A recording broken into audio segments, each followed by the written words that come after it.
முதலாம் வார்த்தை, பிதாவே இவர்களை மன்னியும், தாங்கள் செய்கிறது இன்னதென்று அறியாதிருக்கிறோம். அதாவது இந்த வார்த்தை ரொம்ப கஷ்டம் இல்லையா? நம்ம ரொம்ப கஷ்டம். அனாவசியமாலாம் இந்த வார்த்தையை பேசிட முடியாது.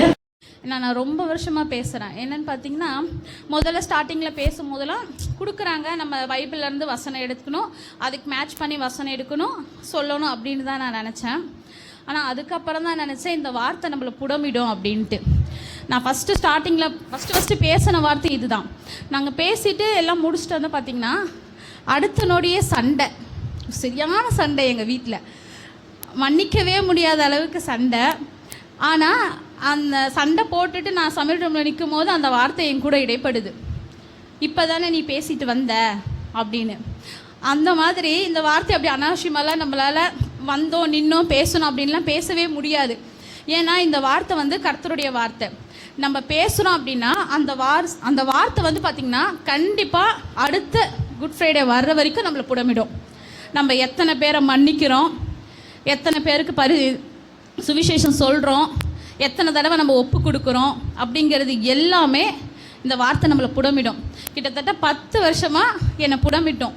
நான் இந்த 7 வார்த்தையை நான் நிறைய முறை பேசியிருக்கேன். ஒவ்வொரு தடவையும் ஒவ்வொரு வருஷமாக அந்த வார்த்தை என்னை புடமிட்டுச்சு.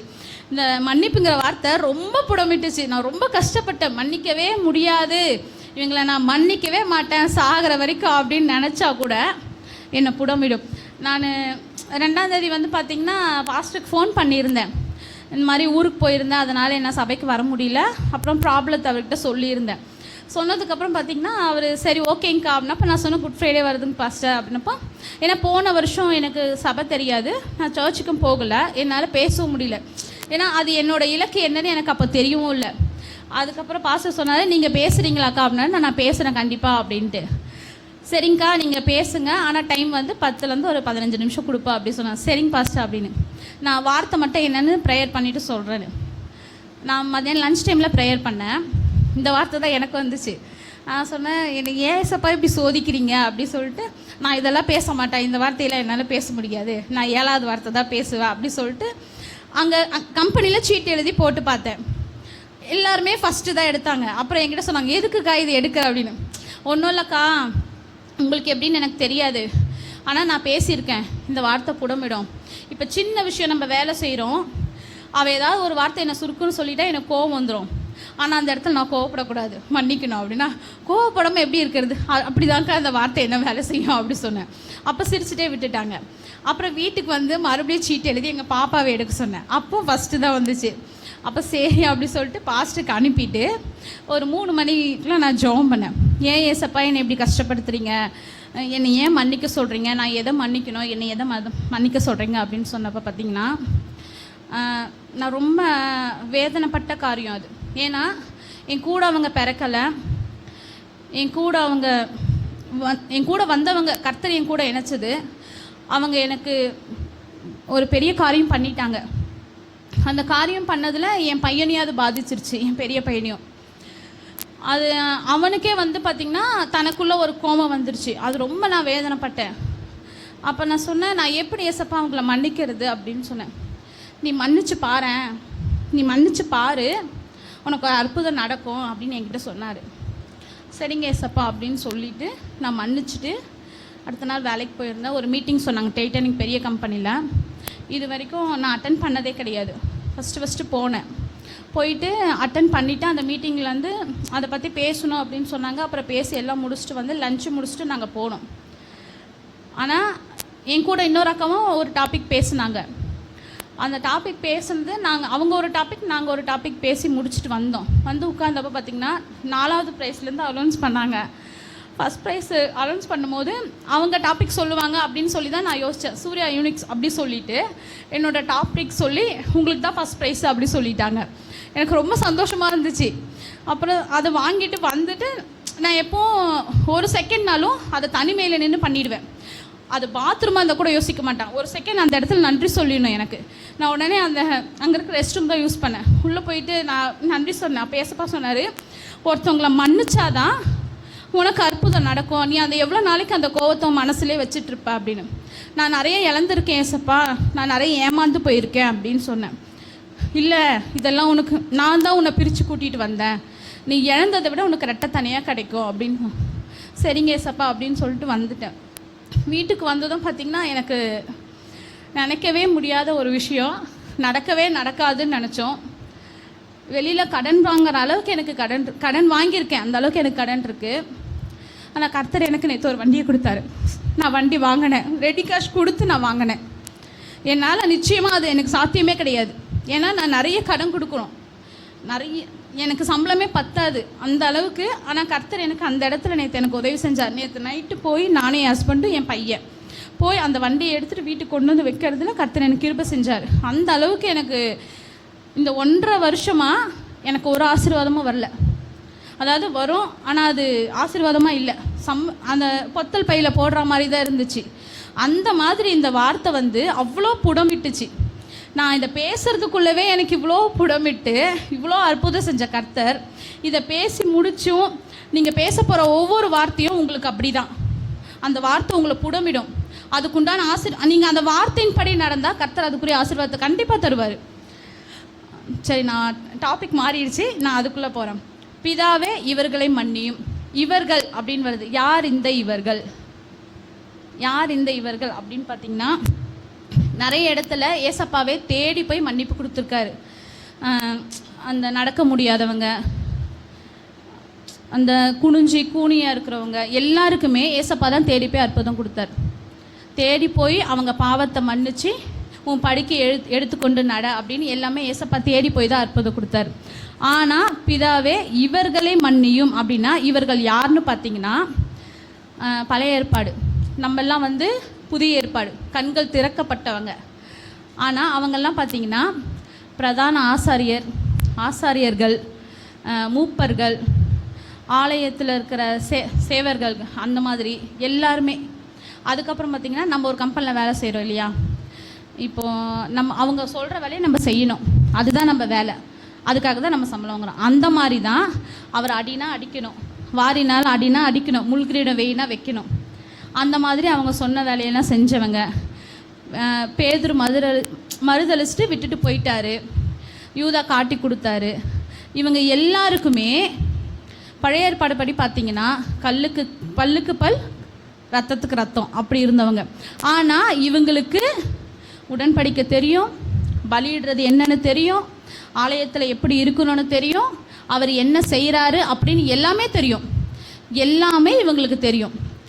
அவர் என்ன செஞ்சிட்டு இருந்தாருன்னு கூட அவங்களுக்கு தெரியும். எல்லாமே தெரிஞ்சவங்க தான் இவர்கள். ஆனால் எல்லாமே தெரிஞ்சு இவங்க செஞ்சதுனால தான் பிதாவை இவர்களை மன்னியும். இவர்களுக்கு வந்து எல்லாமே தெரியும், இவர் என்ன செய்கிறாரு, இவர் என்ன பண்ணிட்டு இருந்தாரு அப்படிங்கிறது எல்லாமே இவங்களுக்கு தெரியும். பேதுரு வந்து மறுதளிக்க போகிறது ஏசப்பாக்கு முன்னமே தெரியும், அவர் சொல்லியிருப்பார். யூதா வந்து காட்டி கொடுக்க போகிறதும் ஏசப்பாக்கு தெரியும். ஆனால் அந்த எல்லாமே தெரிஞ்சிருந்தோம் இவங்க வந்து பார்த்திங்கன்னா பழைய ஏற்பாடு படி எல்லாமே பலியிடுறது, அந்த ஆலயத்தின் முறைமைகள் எல்லாமே தெரிஞ்சவர்கள், எல்லாருமே மதிக்கக்கூடியவர்கள், மிகவும் மதிக்கக்கூடியவர்கள். பிரதான ஆசாரியர்கள் அப்படி தான் வரும். அவங்க வந்து மிகவும் மதிக்கக்கூடியவர்கள். ஆனால் இவங்களுக்கு வந்து எல்லா முறைகளும் தெரிஞ்சிருந்தோம். ஏன் ஏசப்பாவை இப்படி செய்கிறாங்கன்னா, அவங்களுக்கு பிடிக்கலை அப்படிங்கிறத காட்டிலும் அவர் செய்யறது என்னன்னு இவங்களுக்கு தெரியும். ஆனால் அவரோட பேர் என்ன, அவர் கலகம் பண்ணுகிறார் அப்படின்னு தான் வந்துச்சு. அந்த இடத்துல அவர் கூட சிலுவையில் அடிக்கப்பட்டவர்கள் கூட பார்த்திங்கன்னா இவர் எந்த தவறும் செய்யலை, ஏன் இவர் அடிக்கப்படணும் அப்படின்னு தான் கேட்டாங்க. அதனால் என்னென்னா இவர்கள் தான் பிதாவே இவர்களை மன்னியும். அந்த இவர்கள் தான், அதாவது எல்லாமே தெரிஞ்சும் அந்த தப்பு செய்கிறாங்க பார்த்திங்களா, இவர்கள் தான் பிதாவே இவர்களை மன்னியும், தாங்கள் செய்கிறது இன்னதென்று அறியாதிருக்கிறார்கள் அப்படின்னு. அதாவது நம்ம ஒரு தப்பு செய்வோம், ஆனால் இது தப்பு அப்படின்னு தெரிஞ்சு நம்ம செஞ்சோன்னா அது உண்மையிலே நம்ம பாவம் செய்கிறதுக்கு அர்த்தம், மறுபடியும் நம்ம அவரை சிலுவையில் ஏற்றுறதுக்கான அர்த்தம். ஆனால் இது நம்ம தெரியாமல் செஞ்சால் பிதாவே இவர்களை மன்னிணும், ஆனால் அவங்க தெரிஞ்சு தான் செஞ்சுருக்காங்க. ஆனால் அந்த ஒரு சூழ்நிலையில் கூட பார்த்திங்கன்னா அவரை வாரினால் அடித்தாங்க, முள்கிரீடம் வச்சாங்க, அரை நிர்வாணமாக்குனாங்க. இதை நம்ம நேரில் பார்க்கல, ஆனால் நம்ம டிவியில் அந்த இதெல்லாம் பார்த்துருப்போம். கண்டிப்பாக பார்த்து யார் அழுதுருப்பீங்கன்னு தெரியல, கண்டிப்பாக நான் பார்த்து அழுதுருக்கேன் நிறைய டைம். அதை பார்க்க முடியல, அதை பார்க்கவே மாட்டேன் நான். ஏன்னா நமக்கு ஒரு சின்ன கீறல் வந்தால் கூட நம்மளால் தாங்க முடியறதில்ல. நமக்காக கர்த்தர் இவ்வளோ தூரம் செய்யும் போது நம்ம ஒரு சின்ன தப்பு செஞ்சால் கூட நம்மளை அவ்வளோ சிறுவையில் ஏற்றுறோமோ அப்படிங்கிற ஒரு எண்ணம் எனக்கு எப்பவுமே இருக்கும்.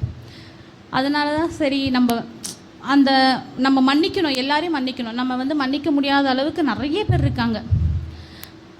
நான் நிறைய வசனம் எடுக்கலை, ஏன்னா அவர் எனக்கு டைம் கொடுக்க மாட்டேன் அப்படி சொல்லியிருந்தார். அதனால் வசனம் எடுத்திருந்தால் இது ரொம்ப லென்த்தாக போகுமே அப்படின்னு சொல்லிட்டு அதுக்கப்புறம் சரி ஏதோ எனக்கு ப்ரேயரில் வந்த வரைக்கும் நான் எழுதியிருந்தேன்.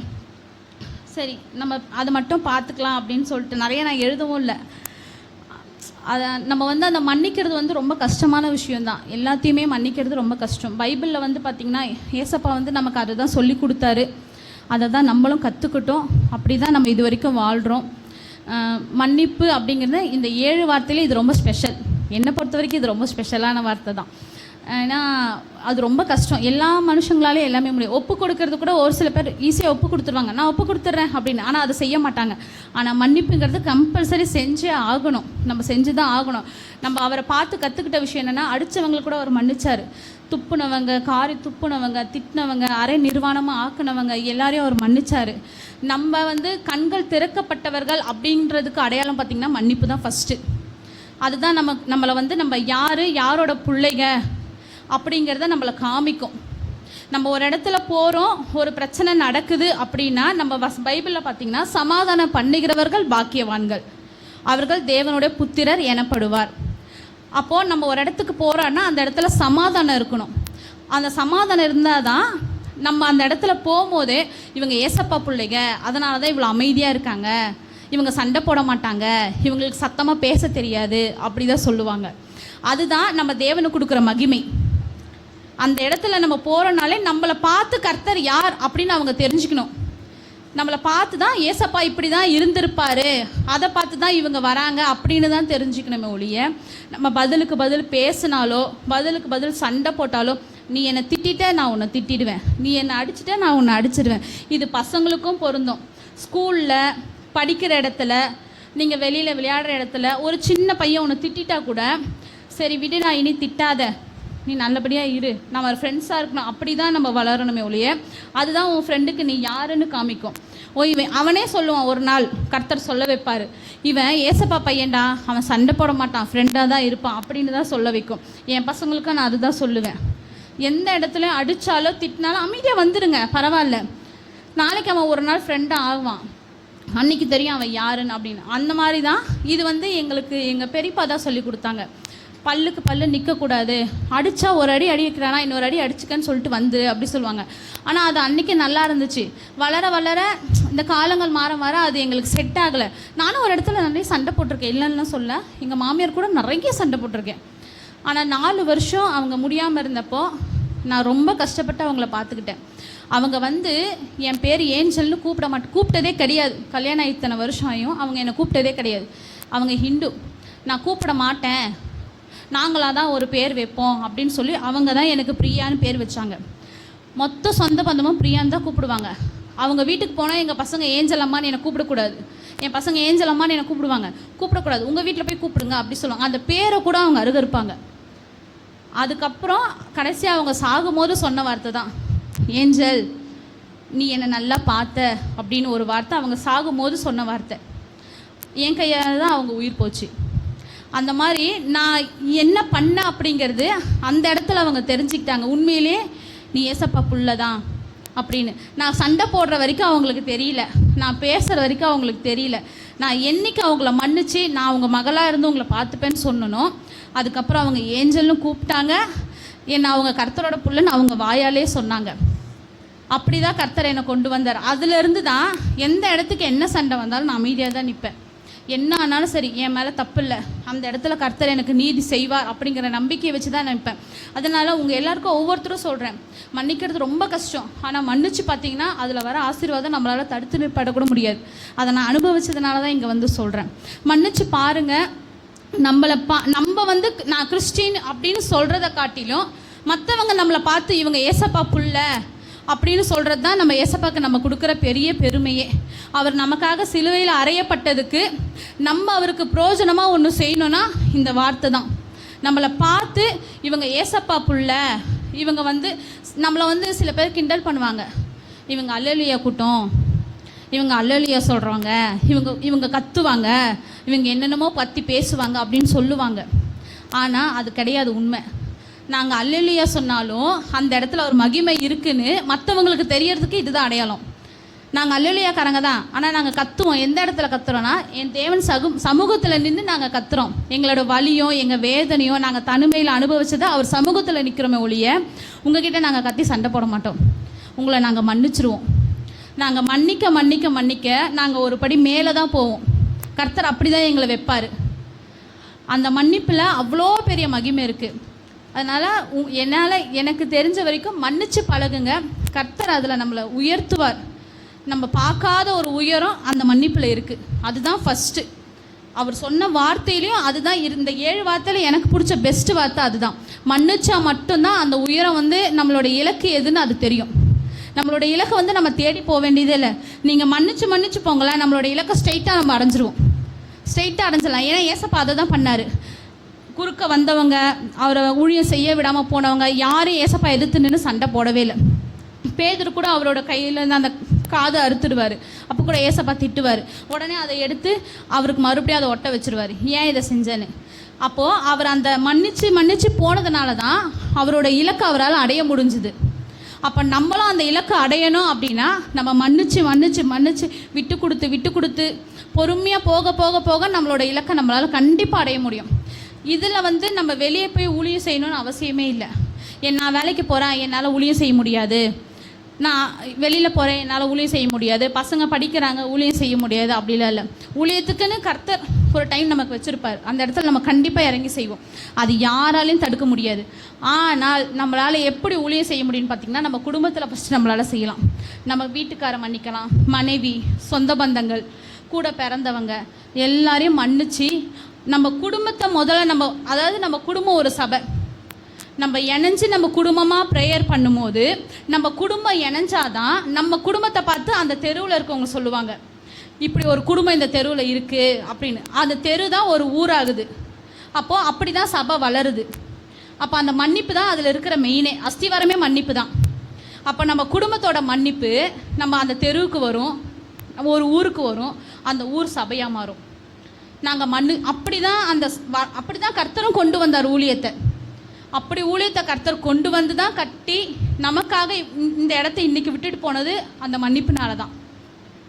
கர்த்தர் அப்படி தான் விட்டுட்டு போனார். அதனால நம்ம குடும்பத்தில் இருக்கவங்கள மன்னிச்சு அரவணைச்சி அன்பாக சேர்த்து, பரவாயில்ல நீ தப்பு பண்ணிட்டியா இனி பண்ணாதன்னு நம்ம குடும்பத்தை எந்த அளவுக்கு அரவணைச்சு மன்னிக்கிறோமோ அந்த அளவுக்கு வெளியாளுங்களை நம்மளால் மன்னிக்க முடியும்.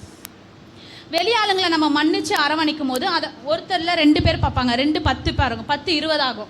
அப்போ மாற நம்ம வேலை செய்கிற இடங்கள், நம்ம போகிற வர இடங்கள், நம்மளை பார்க்கும் போதே அவங்க மரியாதை கொடுப்பாங்க. நல்ல பையன், என்ன தப்புனாலும் மன்னிப்பான், அவன் ஏசப்பா புள்ள. முதல்ல நல்ல பையன்பாங்க, அப்புறம் நல்ல கணவரும்பாங்க, அப்புறம் நல்ல ஆளும்பாங்க, நல்ல வேலைக்காரம்பாங்க, கடைசியாக வரும் அவன் ஏசப்பா புள்ளப்பா, அதனால தான் இதெல்லாம் செஞ்சுட்டு வந்தான் அப்படின்னு கடைசியாக அந்த பெருமை கர்த்தருக்கு வந்து சேரும். அந்த ஒரு இதில் தான் நம்ம சர்ச்சைக்கு வந்தோம் போனோம் அப்படிங்கிறத விட நம்ம வேலை செய்கிறோம், இல்லைன்னு சொல்ல, நம்ம குடும்பத்துக்காக வேலை செய்கிறோம், அது நம்ம சரீரம். ஆனால் நம்ம ஊழியங்கிறது இதுதான் ஸ்டார்டிங். நான் அப்படி தான் கற்றுக்கிட்டேன். என் குடும்பத்திலேருந்து நான் மன்னிச்சு வந்தேன். எங்கள் கணவருக்கு எனக்கு ஆகாத சண்டையே இல்லை. எங்கள் பசங்களை தனியாக கூப்பிட்டு சொல்லி பாருங்க, நடக்காத சண்டையே இல்லை. ஆனால் ஒவ்வொரு முறையும் மன்னிச்சு இன்றைக்கி இத்தனை வருஷம் ஆனாலும் என் கணவர் என்ன தப்பு பண்ணாலும் நான் மன்னிச்சிருவேன். மன்னிச்சு என் குடும்பத்தை கட்டி கொண்டு வந்துடுவேன். ஏன்னா எனக்கு கொடுத்த குடும்பம், கர்த்தர் என்ன நம்பி கொடுத்த குடும்பம். எந்த சூழ்நிலையும் நான் தெருவில் விட்டுறக்கூடாது ஏசப்பா, இதனால் உங்கள் நாம தூஷிக்கப்படக்கூடாது.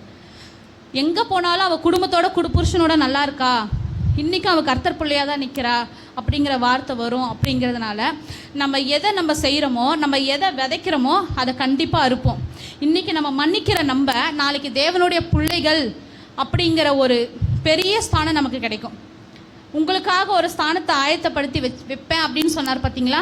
இதை நம்ம செய்யும் போது கர்த்தர் அந்த ஸ்தானத்தில் நம்மளை உட்கார வைப்பார். அதுதான் கர்த்தர் நமக்கு செய்கிற பெரிய காரியம். நம்ம எந்த நம்ம இந்த இலக்கு அடையும் போது அந்த இலக்கு முடிகிற எந்த இடம்னா கர்த்தர் அந்த ஸ்தானத்தில் நம்ம உட்கார வைக்கிறது தான் அந்த இலக்கு.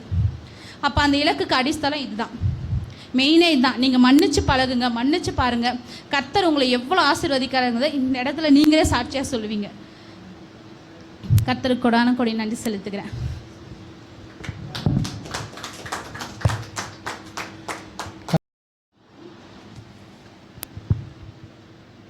இயேசுவின் நாமத்தினாலே உங்கள் யாவருக்கும் அன்பின் வாழ்த்துக்கள். எனக்கு கொடுக்கப்பட்ட வார்த்தை இரண்டாவது வார்த்தை. என்ன வார்த்தைன்னு சொல்லி பார்க்கும்போது, இயேசு அவனை நோக்கி, இன்றைக்கு நீ என்னுடனே கூட பரதேசில் இருப்பாய் என்று மெய்யாகவே உனக்கு சொல்லுகிறேன் என்றார். அந்த வார்த்தை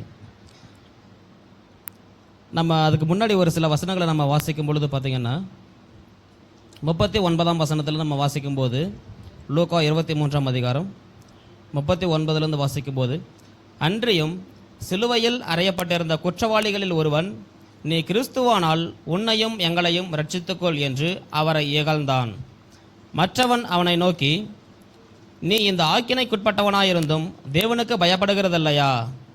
நாமோ நியாயப்படி தண்டிக்கப்படுகிறோம்.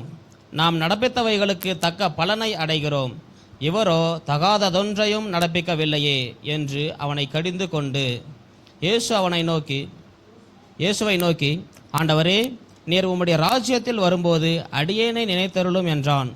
இயேசு அவனை நோக்கி, இன்றைக்கு நீ என்னுடனே கூட பரதேசில் இருப்பாய் என்று மெய்யாகவே உனக்கு சொல்லுகிறேன் என்றார். இந்த வார்த்தை தான். அப்போ இந்த இடத்துல நம்ம பார்க்கும்போது பார்த்தீங்கன்னு சொன்னாக்க, இயேசு கிறிஸ்து இருக்காரு, வலதுபுறம் ஒருவன் இடதுபுறம் ஒருவன், 2 கல்லர்கள் இருக்கிறார்கள். ஆமென். அப்படி இருக்கும்போது இந்த இடத்துல பார்த்தீங்கன்னாக்கா ஒருத்தர் சொல்கிறான், நீ கிறிஸ்துவானால் உன்னையும் எங்களையும் ரட்சித்துக்கொள் என்று அவரை இகழ்ந்தான். மற்றவன் அவனை நோக்கி, நீ இந்த ஆக்கினைக்கு உட்பட்டவனாயிருந்தும் தேவனுக்கு பயப்படுகிறதில்லையா என்று சொன்னான். ஆமென். இந்த ஆக்கினைக்கு உட்பட்டவனாயிருந்தும் தேவனுக்கு பயப்படுகிறதில்லையான்னு சொல்கிறார். நம்ம தவறுகள் செய்யும்போது, நம்ம பாவங்கள் செய்யும்போது யாருக்கு பயப்படணும்? முதலாவது தேவனுக்கு பயப்பட வேண்டும். ஆமென். நம்ம பயப்பட்டால் மட்டும்தான் அந்த காரியம் தவறு என்று நமக்கு புரிய வரும். ஒன்று. அடுத்ததாக அவனை இகழ்ந்தான் என்று சொல்லும் அந்த இடத்துல பார்க்குறோம். அப்போது தேவனை பற்றி நம்ம அறிந்து கொள்ள வேண்டும். ஆமென். தேவனை எப்படி நம்ம அறிந்து கொள்ள வேண்டும் என்றால், நியாய பிரமாணத்தில் தான் நம்ம அறிந்து கொள்ள முடியும். ஆமென். அந்த பழைய ஏற்பாடு புத்தகத்தில், நியாய பிரமாண புத்தகத்தில் தான் தேவன் யார் என்பதை அந்த இடத்த வெளிப்படுத்தி இருக்காரு. அப்போ அந்த இடத்துல பார்க்கும்போது, நாமோ நியாயப்படி தண்டிக்கப்படுகிறோம் என்று சொல்லுகிறான். நாமோ நியாயப்படி தண்டிக்கப்படுகிறோம். அந்த இடத்துல நாமன்றது யாரு? 2 பேரும் தான். இயேசு கிறிஸ்து இல்லை அந்த இடத்துல. இந்த பக்கம் ஒரு கள்ளன், இந்த பக்கம் ஒரு கள்ளன், 2 பேர். நாம் நடப்பித்தவைகளுக்கு தக்க பலனை அடைகிறோம் என்று அவன் சொல்லுகிறான். ஆமென். நடப்பித்தவைகளுக்கு தக்க பலனை அடைகிறோம் என்று அவனும் சொல்லுகிறான். அப்போ அந்த இடத்துல என்னன்னு சொல்லி பார்க்கும்போது, நானும் ஒரு குற்றவாளி என்று அவன் ஒப்புக்கொள்கிறதுக்கு சமானமாக இருக்கிறது. ஆமென். அப்போ அதுக்கு அடுத்ததாக நம்ம பார்க்கும்போது, இவரோ தகாததொன்றையும் நடப்பிக்கவில்லையே என்று அவனை கடிந்து கொள்ளுகிறான். அப்போ இயேசு கிறிஸ்து என்ன பண்ணுறாரு? தகாததொன்றையும் நடப்பிக்கலை. அப்போ இயேசு கிறிஸ்து அவர் இந்த மண்ணிலே பிறந்து சுவிசேஷத்தை அறிவித்து அநேக ஜனங்களுக்கு நன்மை செய்து அற்புதங்களை செய்து அவர் அநேக அற்புதங்கள் செய்திருக்காரு. ஆமென். எல்லாவற்றையும் அறிந்தவன் தான் யாரு? இந்த ஒரு குற்றவாளி. அப்போ இவன் பார்த்தீங்கன்னா இயேசு கிறிஸ்துவை குறித்து சாட்சி கொடுக்கிறவனாக இருக்கிறான். ஆமென். நாம் நடப்பித்தவைகளுக்கு தக்க பலனை அடைகிறோம், இவரோ தகாததொன்றையும் நடப்பிக்கவில்லையே என்று அவனை கடிந்து கொண்டு, அப்போ இயேசுவை நோக்கி, ஆண்டவரே, உம்முடைய ராஜ்யத்தில் வரும்போது அடியேனை நினைத்தருளும் என்றான். அப்படி சொல்கிறாரு. அப்போ இயேசுவை நோக்கி, நீர் உம்முடைய ராஜ்யத்தில் வரும்போது, அப்போ அந்த ஒரு குற்றவாளி என்ன பண்ணுறாரு பாருங்க. அவர் முதல்ல இந்த இடத்துல நம்ம பார்க்கும்போது, இந்த ஆக்கினைக்குட்பட்டவனாயிருந்தும் தேவனுக்கு பயப்படுகிறது இல்லையா? அந்த பயப்படுகிற காரியம் எனக்கு அறிந்திருக்கிறது. ஆமென். இவன் நியாயப்பிரமாண புத்தகத்தை அறிந்து கொண்டிருக்கிறான். ஆமென். நியாயப்பிரமாண புத்தகத்தில் இருக்குது, ஒவ்வொருவனும் ஒவ்வொரு வீட்டிற்கு ஒரு நியாயப்பிரமாணத்தை எழுதி கொள்ள வைக்க வேண்டும். ஆமென். எழுதி வச்சுக்கிட்டு அவங்க தன்னுக்கும் தன் பிள்ளைகளுக்கும் பிள்ளைகளுக்கும் அதை அந்த நியாயப்பிரமாண புத்தகத்தை கற்றுக் கொடுக்கணும். அதில் இருக்கும் அந்த பயம் என்ன அப்படின்னு சொல்லிட்டு. அப்போது அதில் இருக்கும்போது இன்னொன்று பார்த்தீங்கன்னா, நாம் நடப்பித்தவைகளுக்கு தக்க பலனை அடைகிறோம் என்று அந்த குற்றவாளியை சொல்கிறான். அப்போ நாம் நடப்பித்தவைகளுக்கு தக்க பலன் அப்படின்னு சொன்னால், நம்ம தவறு செய்கிறோம் அப்படின்னாக்கா அந்த தவறுக்கு என்ன உண்டு? கட்டாயமாக அந்த பலன் உண்டு. அதாவது பாவம் செய்யும் போது அதுக்கு பரிகாரம் உண்டு, நன்மை செஞ்சால் கூட அதுக்கு பரிகாரம் உண்டு. இயேசு கிறிஸ்து சொல்லியிருக்காரு, நீ நன்மை செய்தால் உனக்கு மேன்மை இல்லையோ அப்படின்னு சொல்லியிருக்காரு. நீ நன்மை செய்தால் உனக்கு மேன்மை இல்லையோ அப்படின்னு சொல்லியிருக்காரு. அடுத்ததாக நம்ம பார்க்கும்போது, இயேசுவை நோக்கி, நீர் உம்முடைய ராஜ்யத்தில் வரும்போது அடியேனை நினைத்தருளும் என்றான். அப்போது இயேசு கிறிஸ்து சொல்கிறாரு. ஆனால் அந்த குற்றவாளியை பார்த்து பாருங்கள், இயேசு கிறிஸ்துவை பற்றி நன்றாக அறிந்து வைத்துக் கொண்டிருக்கிறான். ஆமென். இயேசு கிறிஸ்து போகும்போதும் சரி, வரும்போதும் சரி, அவர் ஊழியத்தை அறிவிக்கும் போதும் சரி, அநேக இடங்களிலே அற்புதங்களும் அடையாளங்களும் செய்யும்போது அவன் இயேசு கிறிஸ்துவை நன்றாக கவனித்து கொண்டிருக்கிற ஒரு மனுஷனாக இருக்கிறான். ஆமென். அப்படி இருக்கும்போது இந்த குற்றவாளி ஏன் தண்டிக்கப்படணும்? அப்போது இயேசு கிறிஸ்து பார்த்தீங்கன்னு சொன்னால், அவர் அநேக இடங்களில் ஊழியம் செய்கிறாரு. அதாவது எந்த ஒரு பாவமும் செய்யாமல் சிலுவை மரத்துக்கு தன்னை ஒப்பு கொடுக்குறாரு. ஆமென். அப்படி இருக்கும்போது இந்த குற்றவாளி கூட இந்த குற்றவாளி கூட தன்னையும் சிலுவை மரத்துக்கு ஒப்பு கொடுக்குறான். ஆமென். அப்போ இந்த இடத்துல அவன் சொல்கிறான் பாருங்க, நாமோ நியாயப்படி தண்டிக்கப்படுகிறோம். இவனே சொல்கிறான், நானும் ஒரு பாவி தான், நியாயப்படி தண்டிக்கப்படுகிறோம் என்று அவன் சொல்லுகிறதை நம்ம இந்த இடத்துல பார்க்க முடியும். அப்போ இயேசு கிறிஸ்து ஒன்றும் செய்யாதவர், ஒரு பாவமும் செய்யாதவர் அவர். அப்போ இயேசுவை நோக்கி, ஆண்டவரே உம்முடைய ராஜ்யத்தில் வரும்போது இயேசுவுக்கு ஒரு ராஜ்யம் இருக்கிறது என்று இந்த கல்லனுக்கு எப்படி தெரியும்? ஆமென். இயேசு கிறிஸ்துவுக்கு ஒரு ராஜ்யம் இருக்கிறது, இவர் ராஜ்யத்தில் வருவார் என்பது இவருக்கு எப்படி தெரியும் என்றால், அப்போ நியாயப்பிரமாண புத்தகத்தில் அநேக இடங்களிலே கூட இயேசு கிறிஸ்துவை பற்றி எழுதி வைத்தது உண்டு. ஆமென். தீர்க்கதரிசிகள் எழுதி வைத்திருக்கிறார்கள். அப்படி இருக்கும்போது இந்த கல்லன் இயேசு கிறிஸ்துவை பற்றி அறிந்திருக்கிறது உண்டு. ஆமென். அப்படி இருக்கும்போது சொல்றாரு, இயேசுவை நோக்கி, ஆண்டவரே உம்முடைய ராஜ்யத்தில் வரும்போது அடியேனை நினைத்தருளும் என்று சொல்றான். ஆமென். அப்படி இருக்கும்போது இயேசு கிறிஸ்து சொல்றாரு, அந்த இடத்துல பாருங்க, அவனுக்கு நான் வரும்போது அல்ல, அந்த வார்த்தை சொல்றாரு பாரு. இயேசு அவனை நோக்கி, இன்றைக்கு.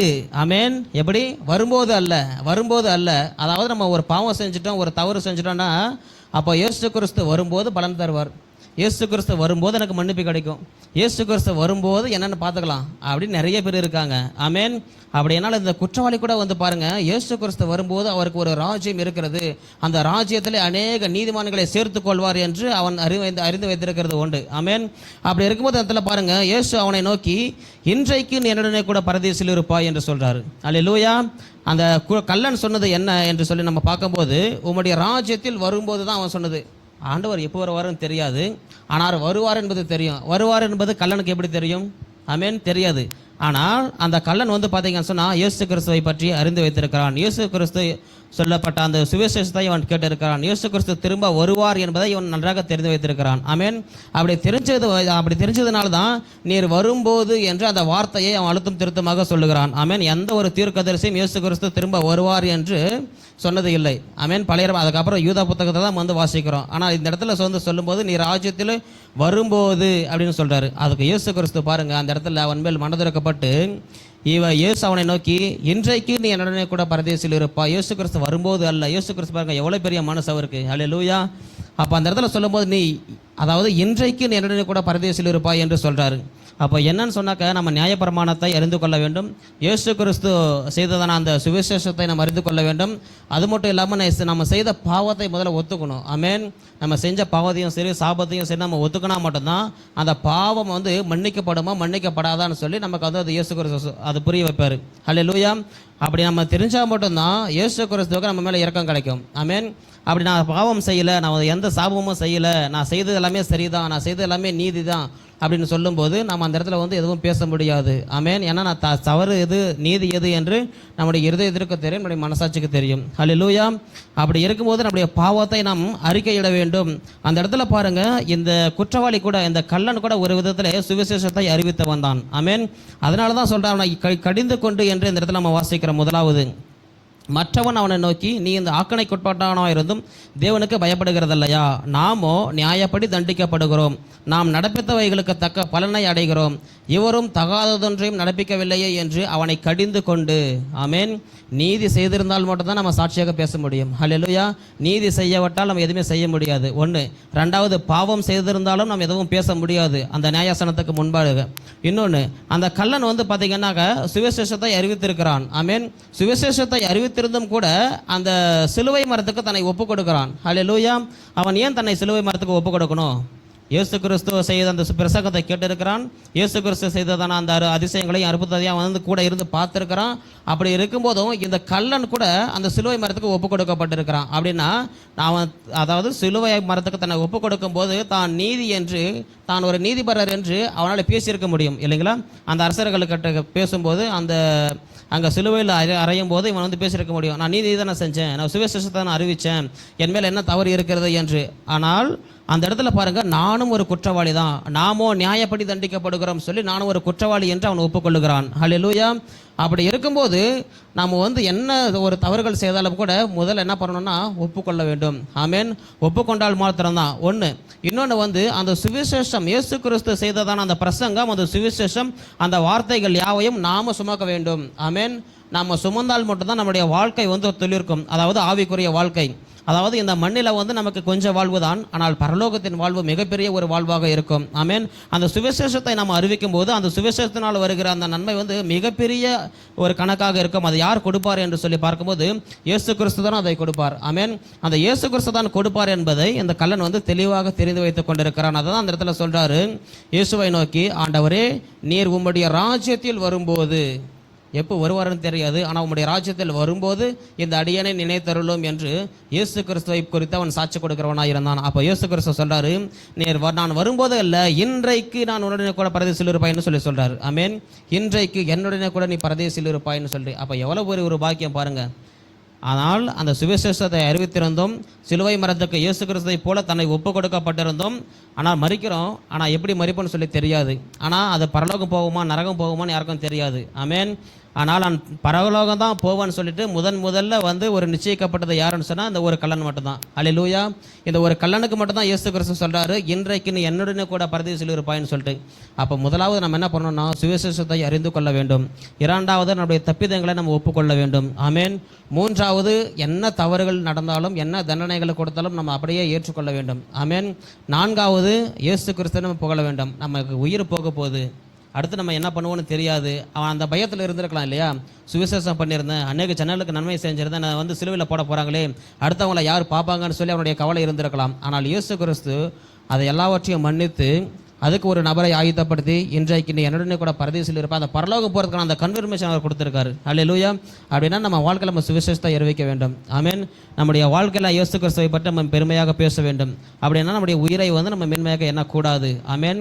இயேசு கிறிஸ்து ஒரு வார்த்தையை சொல்லியிருக்கிறார், நீ சுவிசேஷம் அறிவித்தால் உனக்கு மேன்மை இல்லையோ. அந்த சுவிசேஷத்தினால தான் இன்றைக்கி அவர் வந்து என்ன பண்ணியிருக்காரு, ஆண்டவரோடு கூட இருக்காரு.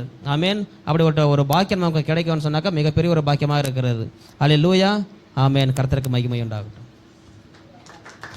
இது வந்து எந்த வார்த்தை அப்படின்னு சொன்னால், இந்த மூணாவது வார்த்தை வந்து ஸ்திரீயே அதோ உன் மகன் என்றார், பின்பு அந்த சீசனை நோக்கி அதோ உன் தாய் என்றார். இந்த இடத்துல வந்து என்ன பார்க்குறாரு அப்படின்னு சொல்லி பார்த்தோன்னா, தன் தாய் தகப்பனை வந்து கனம் பண்ணணும் அப்படின்னு சொல்லி வசனம் வந்து சொல்லுது. மத்தேயு 13:42 வசனம் எடுத்துக்கணும் அப்படின்னா அந்த வசனத்தில் இருக்கும், தாய் தகப்பனையும் நம்ம வந்து கனம் பண்ணணும் அப்படின்னு சொல்லிட்டு. அதே மாதிரி மோசையும் கட்டளை கொடுத்துருப்பாரு, அந்த 10 கட்டளையில் உன் தந்தையும் தாயும் வந்து கனம் பண்ணணும் அப்படின்னு சொல்லிட்டு. இந்த கனம் பண்ணினா மட்டும்தான் நம்மளுக்கு வந்து என்ன இருக்கும் அப்படின்னா ஆயுசு நாட்கள் கூடும். நமக்கு வந்து அதாவது நம்முடைய பொருளாதாரங்கானாலும் சரி, அடுத்து நம்முடைய பிள்ளைகளுக்கும் நம்மளை கனம் பண்ணுறதுக்கானாலும் சரி, அந்த கனமுள்ள ஒரு வாழ்க்கையை வந்து நம்ம வாழும்படியாக இந்த இடத்துல வந்து நம்ம பார்க்குறோம். இந்த வார்த்தை எதை இது மையமாக குறிப்பிடப்படுது அப்படின்னு நம்ம பார்த்தோம் அப்படின்னு சொன்னால், இது வந்து அவர் அன்பை வெளிப்படுத்துகிறாரு. தன்னுடைய பாசத்தை வெளிப்படுத்துறாரு, தன்னுடைய கடமை, தன்னுடைய பாசத்தை வந்து அது கொடுக்கறத கூட அது சரியானபடி அது வந்து தன் தாய்க்கு வந்து ஒரு துணையை கொடுத்துட்டு ஒரு தைரியத்தை கொடுத்துட்டு அப்புறமா தான் அவர் வந்து மறிக்கிறதுக்காக அந்த செயலை நம்ம பார்க்குறோம். இதில் வந்து நம்ம ஒரு வசனத்தை மட்டும் நம்ம பார்த்தா நல்லாயிருக்கும் அப்படின்னு நான் நினைக்கிறேன். மார்க் 7ஆம் அதிகாரம் 10வது வசனம் வந்து யாராவது எடுத்தவங்க. மார்க் 7ஆம் அதிகாரம் 10வது வசனம். தாய் தந்தையும் நம்ம கனம் பண்ணணும் அப்படின்னு சொல்லி அந்த வசனம் வந்து சொல்லு.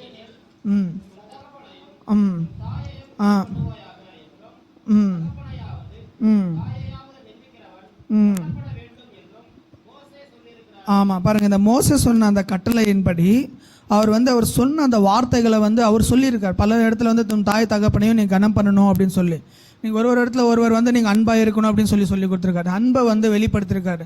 நம்ம யாவரிடத்திலும் அன்புள்ளவர்களாக இருக்கணும். நமக்கு கீழே யாராக இருந்தாலும் சரி, நம்ம வந்து ஒரு ஆசிரியராக இருந்தோம் அப்படின்னா நமக்கு கீழே இருக்க அந்த ஸ்டூடெண்ட்ஸை வந்து அவங்கள வழி நடத்துறது, அவங்களுக்கு கற்றுக் கொடுக்குற அந்த கடமை யாருக்கு இருக்குது அப்படின்னு சொல்லி பார்த்தோம் அப்படின்னா அந்த ஆசிரியருக்கு இருக்குது. அந்த ஆசிரியருக்கு அந்த கடமை மட்டும் இல்லாமல் அதை காட்டிலும் என்ன வேணும் அப்படின்னு சொன்னால் அந்த அந்த அந்த மாணவன் மீது வந்து அவங்களுக்கு வந்து என்ன இருக்கணும்னா அன்பு இருக்கணும்.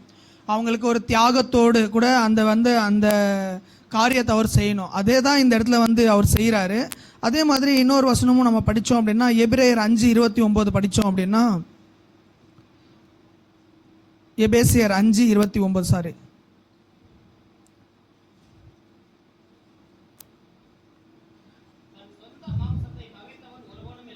எஸ் எஸ் ஆமாம், பாருங்கள், தன் சொந்த சரீரத்தை பாவிக்கிற விதமாக தன்னிலே தான் அன்பு கூறுகிறது போல மற்றவனிடத்திலும் நம்ம வந்து அன்பு கூற கடவோம் அப்படின்ற வார்த்தையில் இந்த இடத்துல வந்து இதை வெளிப்படுத்துகிறார். இந்த மூன்றாம் வார்த்தை எது குறிப்பிட்டு மெய்யமாக இருக்குது அப்படின்னு சொன்னால் ஒரு பாசத்தையே குறிப்பிடுறதா இருக்குது. யாரையும் அனாதையாக இல்லை. நம்மளை வந்து ஏசப்பா வந்து விட்டு போகும்போது அவர் வந்து நம்மளை எப்படி விட்டு போனார் அப்படின்னா, நான் போவேனாகில் உங்களை சகல சத்தியத்திற்குள் வழி நடத்த ஒரு தேற்றரவாளனை உங்களை அனுப்பிவிட்டு போகிறேன். அவர் நம்மளை அனாதையாக விட்டுட்டு போல, அவர் போகும்போது நமக்கென்று ஒரு நல்ல சத்தியத்துக்குள்ளேயும் உண்மை உள்ளவர்களாகவும் அவருக்கு சாட்சி உள்ள பிள்ளைகளாகவும் வளரவும் நம் அன்புள்ளவர்களாக வளரவும் இது தவறு இது ரைட்டு அப்படின்னு சொல்லி நமக்கு கற்றுக் கொடுக்கக்கூடிய ஒரு நபராக அவர் நமக்குள்ளே அவர் வாசம் செய்கிறவராக தேற்றவாளன் நமக்கு கொடுத்து அதே போல் வந்து அன்பு கூர்ந்தார். இந்த இடத்துல இந்த ஒரு வார்த்தையும் இருக்குது. இப்போ ஏசப்பா எப்படி தன் தாயையும் தன் தாயை வந்து எப்படி தன்னுடைய சீசன் இடத்துல வந்து இதோ உன் தாய் இதோ உன் மகன் அப்படின்னு சொல்லி எப்படி ஒப்பு கொடுக்குறாரோ அதே மாதிரி தான் பிதாவாகிய தேவனும் அவர் அன்பை வெளிப்படுத்துறதுக்காக தான் நமக்காக அவர் வந்து என்ன பண்ணாருன்னா இந்த பூமிக்கு வந்து அவர் வந்து ஒப்பு கொடுக்குறார். எதுக்காக ஒப்பு கொடுக்குறார்? அவர் நல்ல ராஜாவை ஆட்சி செய்யணும் அப்படின்றதுக்காக இல்லை. நம் பாவங்களை கழுவி அவர் நம்மளை வந்து சுத்தமாக்கி அவர் வந்து நம்மளை இன்னும் மேலுமாக நம்மளை வாழ்க்கையில் வந்து ஒரு சரியான ஒரு பாதையை பிடித்து நடந்து ஜெயமுள்ள ஒரு வாழ்க்கை வாழும்படியாக அவர் வந்து என்ன பண்ணுறாருன்னா நம்முடைய பாவங்களையும் சாபங்களையும் அவரும் அக்கிரமங்களையும் எல்லாத்தையும் அவர் மேலே சுமந்து கொண்டு அவர் வந்து என்ன பண்ணுறாரு, அந்த பாசத்தை வந்து அவர் காட்டுறாரு. ஸோ அதே பாசத்தை தான் தன் தாய் மேலே இங்கே காட்டுறாரு. தன் தாய் மேலே மட்டும் இல்லை, தன் சீசர்கள் மேலேயும் காட்டினார். தன் சீசர்கள் மட்டும் இல்லை, சிறுமைப்பட்டவர்களை பார்த்து அவர் அந்த பாசத்தை காட்டுறவராக இருக்கார். நம்ம ஏசப்பா மொத்தமும் இந்த பைபிள் ஃபுல்லாக இந்த வசனங்கள் பூராமே அவர் எப்படி வெளிப்படுறாரு அப்படின்னு சொன்னால் அன்பாகவே வெளிப்படுறாரு. அவர் அன்பின் நிமித்தமாக இந்த உலகத்தில் வந்து விசுவாசம் நம்பிக்கை அன்பு இந்த மூன்றில் எது பெரியது அப்படின்னு சொல்லி சொன்னால் அந்த அன்பு அப்படின்னு சொல்லி அவர் வந்து வெளிப்படுத்தினார். ஸோ இந்த வெளிப்படுத்தப்பட்ட இந்த வார்த்தை தான் அவர் அன்பை வெளிப்படுத்துகிறாரு. அப்படின்னா இந்த வார்த்தையின் மூலமாக நம்ம என்ன தெரிஞ்சுக்கிறோம் அப்படின்னா, நம்ம எப்பொழுதுமே எல்லார்கிட்டையும் நம்ம அன்புள்ளவர்களாக இருக்கணும். ஏதோ பேருக்காக அல்ல, அவர்களை வந்து ஜீவனுக்கு, அதாவது தன் வசனம் சொல்லுது, தன் சிநேகிதனுக்காக தன் ஜீவனை கொடுக்குற அன்பிலும் பெரிய அன்பு இல்லை அப்படின்றாரு. ஸோ அதனால் ஒரு சிநேகிதனை போல் அவர் சொல்கிற சீசர்களை பார்த்து, நீ வந்து சகோதரர்களாக உங்களை சொல்லாமல் நான் சிநேகிதனே அப்படின்னு சொன்னேன். ஏன் சிநேகிதனே சொல்கிறேன்? உனக்கு ஒன்றுமே நான் மறைத்து வைப்பதில்லை, எல்லாத்தையும் உனக்கு வந்து நான் வந்து வெளியரங்கமாக நான் உங்ககிட்ட இருந்து பேசுகிறேன், ஒரு சிநேகிதன் பேசுகிறது போல். இது வந்து எதனால் நடக்கும்? அன்பினால். இன்றைக்கி எல்லாமே நம்ம வந்து இங்கே உக்காந்துட்ருக்கோம்னா, ஏசப்பா வந்து நம்மளை வந்து இன்றைக்கி வந்து நம்ம சர்ச்சில் உட்காந்து நம்ம ஆராதிக்கலைன்னா நம்ம ஏற்றுக்கலைன்னா அவர் நம்மளை கொன்னுடுவாரா அப்படின்ட்டா? அவர் நமக்காக செய்த அந்த தியாகம், நமக்காக அவர் காட்டின அந்த அன்பு, அந்த அன்பின் நிமித்தமாகத்தான் நம்ம இன்றைக்கி வந்து நம்ம சபையில் வந்து அவர் ஆராதிக்கிறதுக்காகவும் அவருக்காக ஒரு சாட்சியுள்ள நிருபங்களாகவும் அனுபவிக்கிறவர்களாகவும் சிலுவையை சுமக்கிறவர்களாகவும் நம்ம இருக்கிறோம். ஸோ நம்ம எது செய்தாலும் அவர் செய்த வண்ணமாகவே நாமும் அன்புள்ளவர்களாக நம்ம வந்து இருக்கணும் அப்படின்றத வந்து இந்த மூணாவது வார்த்தையை வந்து நமக்கு குறிப்பிடுது. இந்த வார்த்தை என்ன குறிப்பிடுது அப்படின்னா, மூணாவது வார்த்தை அன்பை வந்து வெளிப்படுத்துகிறதா இருக்குது. முதல் வார்த்தை வந்து மன்னிப்பு, இரண்டாவது வார்த்தை ரட்சிப்பு, மூன்றாவது வார்த்தை அவர் வந்து நம்ம மீது வைத்த அந்த அன்பு வெளிப்படுத்தும் வார்த்தையாக இருக்கிறது. ஓகே, இப்போ ஒரு நாலாவது வார்த்தையை வந்து நம்ம பார்க்க போகிறோம். நாலாவது வார்த்தை என்ன இருக்குது அப்படின்னா, மத்தேயு 27:46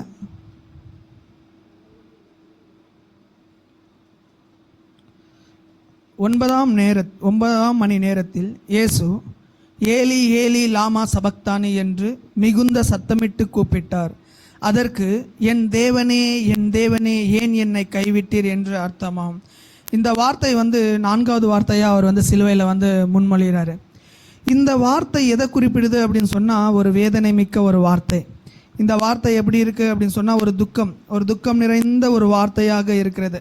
இது வந்து வேதனையின் வார்த்தையாக இருக்கிறது. இதில் வந்து பார்த்தோம் அப்படின்னா, ஏலி ஏலி லாமா சபக்தானி அப்படின்ற அந்த வார்த்தை வந்து இவர் வந்து ஏன் கூப்பிடுறாரு அப்படின்னு சொன்னால், தன் மீது பாவங்களை சுமந்து தன் மீது பாவங்களை ஏற்றுக்கொண்டு உலகத்தின் அக்கிரமங்களும் பாவங்களும் சாபங்களும் எல்லாமே தன் மீது ஏற்றுக்கொண்டதன் நிமித்தமாக அந்த நிமிடத்தில் அவர் ஏலோஹீமிலிருந்து பன்மை தேவனிலிருந்து அவர் தனியாக தன் படைத்த தன் மனுஷனுக்காக அவர் தனியாக பிரித்தெடுக்கப்பட்டு அவர் சிலுவையிலே நமக்காக அவர் வந்து என்ன பண்ணுறாரு அப்படின்னா பாடுகளை படுறாரு. அப்போ வந்து என்ன பண்ணுறாரு அப்படின்னா, பிதா நம் மீது வைத்திருக்க அந்த அன்பின் நிமித்தமாக தானே இயேசு கிறிஸ்து இந்த பூமிக்கு அனுப்புனார். ஸோ அவர் நம் மீது வைத்த அந்த அன்பின் நிமித்தமாக நம் மீது உள்ள இருக்கிற எல்லா அக்கிரமங்களையும் சாபங்களையும் பாவங்களையும் என்ன பண்ணார் அப்படின்னு சொன்னால், தன் குமாரனாகிய இயேசு கிறிஸ்துவின் மீது சுமத்தினார். அப்போ சுமத்தும் போது ஒளியாக இருந்த தேவன் என்ன பண்ணுறாரு அப்படின்னா, அவர் வந்து என்ன பண்ணுறாருன்னா ஒரு சாபமாகிறாரு, ஒரு பாவி போல தொங்குறாரு. அவர் தொங்குறதுனால என்ன நடக்குது அப்படின்னு நம்ம பார்க்குறோம் அப்படின்னா, அவர் வந்து தன் சிலுவையில் வந்து தன் ரத்தத்தை சிந்தினவராயும் அவமானப்பட்டு காரி துப்பப்பட்டு நொறுக்கப்பட்டு மிளறுகளால் அடிபட்டு பாரமான சிலுவையை தூக்கி கொண்டு சிலுவையில் கொல்காதா மலையில் அந்த கோர சம்பவத்தை வந்து அவர் வந்து தன் மீது வந்து ஏற்றுக்கொள்கிறாரு. அது ஏற்றுக்கொள்றது அதுக்காக வந்து என்ன பண்ணுறாருன்னா, பிதா வந்து அனுமதிக்கிறார். அந்த அனுமதிக்கிற அந்த காரியத்தை பார்த்து தான் அவர் சொல்கிறாரு, என் தேவனே என் தேவனே ஏன் என்னை கைவிட்டீர் அப்படின்னு சொல்லி அவர் வந்து அந்த இடத்துல வெளிப்படுத்துகிறார். அந்த சூழ்நிலையில் மட்டும்தான் பன்மை தேவனிலிருந்து அவர் வந்து வெளிப்பட்டு ஒரு மனுஷனாக அவர் அதே சமயத்தில் ஒரு ஆண்டவரும் கூட, அதே சமயத்தில் அவர் மனுஷனாகவும் இருந்து எந்த ஒரு பாவமும் எந்த ஒரு காரியங்கள், அதாவது அவர் அக்கிரமம் என்று கொஞ்சம் கூட அவர் இடத்துல வந்து கொஞ்சம் கூட ஒரு இருள் இல்லை, அக்கிரமங்கள் இல்லை. ஆனாலும் அவர் வந்து என்ன பண்ணுறாரு அப்படின்னு நம்ம பார்க்குறோம் அப்படின்னா, தன்னோட எல்லா மனுஷனுடைய எல்லா மீறுதல்களையும் எல்லாமே என்ன பண்ணுறாரு அப்படின்னா தன் மீது வந்து சுமந்து கொள்றதன் நிமித்தமாக தான் அந்த இடத்துல அந்த வேதனை மிக்க அந்த பாரம், அந்த துக்கம், அந்த இது வந்து அவர் வந்து அதை வந்து என்ன பண்ணுது அப்படின்னா அவருக்கு வந்து அதை வெளிப்படுத்துறாரு. அதை வெளிப்படுத்தும் போது தான் அந்த கதறலை வந்து கொடுப்பாரு. அதே மாதிரி இந்த சுவிசேஷத்தில் மார்க் சுவிசேஷத்துலையும் பார்த்தோம் அப்படின்னா இதே வார்த்தை தான் சொல்லியிருப்பார். ஆனால் இது உண்மையான இதோட பொருள் அடக்கம் என்ன அப்படின்னா, நான் அதாவது அந்த 3 மணி நேரம் வந்து அந்த வசனம் சொல்லப்பட்டிருக்கும். அதுக்கு மேலே அதாவது 9ஆம் மணியிலிருந்து 3ஆம் மணி வரை மட்டும் என்ன இருக்கும் அப்படின்னா இருள் இருக்கிறதா வந்து இந்த இடத்துல வந்து வசனத்தில் வந்து நம்ம படிப்போம். ஸோ அந்த 3 மணி நேரம் ஏன் இருளாக இருக்குது அப்படின்னு சொன்னால், பிதாவினால் கைவிடப்பட்ட ஒரு நிலை. ஏன் கைவிடப்படுறாரு அப்படின்னா நமக்காக நம்முடைய பாவங்களை கழுவ அவர் சொந்த பிள்ளைகளாக நம்மளை மாற்றிக்கொள்வதற்காக தம் ஒரே பேரான குமாரனை இந்த உலகத்தை படித்தது, இந்த உலகத்தில் சிருஷ்டிப்பு எல்லாமே அவர் மூலமாக தான் சிருஷ்டிக்கப்பட்டது. ஸோ அதனாலேயே அவரே வந்து நமக்காக வந்து பாவமாகி அந்த சிலுவையில் வந்து தொங்குறாரு. ஸோ இதனால தான் அவர் வந்து அந்த வேதனை மிக்க அந்த வார்த்தையை வந்து அவர் வெளிப்படுத்துகிறாரு. ஸோ இது நிமித்தமாக நம்ம என்ன தெரிஞ்சுக்கிறோம் அப்படின்னு சொன்னால், அவர் நமக்காக இந்த பாடுகளை வந்து ஏற்றுக்கொண்டு நான் இதற்காகத்தான் வந்தேன் அப்படின்றத வந்து வெளிப்படுத்துகிறாரு. அவர் ஏன் இது வந்து இந்த வார்த்தையை வந்து அவர் வந்து இந்த வேதனை மிக்க இந்த வார்த்தையை சொல்ல காரணம் என்ன அப்படின்னா, நம் அக்கிரமங்களை எல்லாமே சுமந்து தீர்த்தார் அவர். ஸோ சுமந்து தீர்த்ததுனால பிதா வந்து, ஆனால் அவருக்கு வந்து முதல்ல தெரியும், நான் வந்து ஆட்டுக்குட்டி, அதாவது இந்த உலகத்தின் பாவத்தை சுமந்து தீர்க்கிற தேவ ஆட்டுக்குட்டி அப்படின்னு சொல்லி யோவான் ஸ்நானகர் கூட என்ன சொல்லுவாங்க அப்படின்னு சொன்னால் அதை வந்து வெளிப்படுத்துவார். இவர் தான் இந்த உலகத்தின் பாவங்கள் எல்லாமே சுமந்து தீர்க்கிற தேவ ஆட்டுக்குட்டி அப்படின்னு சொல்லி. அதே மாதிரி நம்ம வந்து சங்கீதம் வந்து 21 இருந்து நம்ம பார்த்தோம், 22வது சங்கீதத்தில் பார்த்தோம் அப்படின்னு சொன்னால் அந்த 1வது வசனத்துலேயும் இவர் வந்து இந்த மாதிரி பாடுகள் பட வேண்டியது இருக்குது அப்படின்னு சொல்லி அந்த இடத்துல வந்து தீர்க்க தரிசனமாக சொல்லப்பட்டிருக்கும்.